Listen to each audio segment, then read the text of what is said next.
Floyd Mayweather was the headline act as megastars from across the entire sporting spectrum attended one of the world's great spectacles, the Super Bowl, in Minnesota on Sunday night.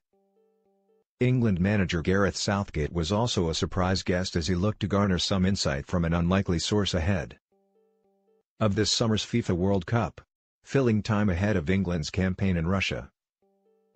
Southgate told BBC he had already met with coaches from several franchises in the States and was keen to learn more from the NFL's managerial processes.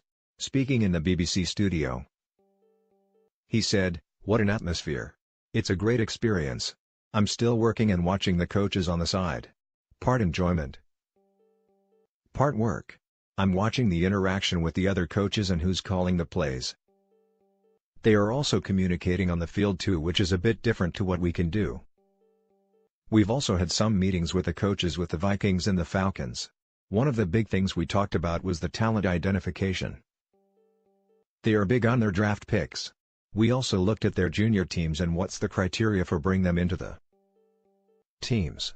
Manchester City defender Benjamin Mendy also found the time to hop across the Atlantic to take his seat at the U.S. Bank Stadium in Minnesota as he continues his rehabilitation from a serious knee injury.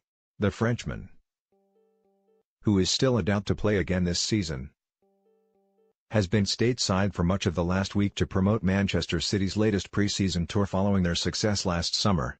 Away from football, tennis star Eugenie Bouchard was at the NFL season's grand finale with a fitting guest. She appeared pitch-side with John Garrick, the man made famous when he made a bet with Bouchard over the result of last year's Super Bowl. He won that bet,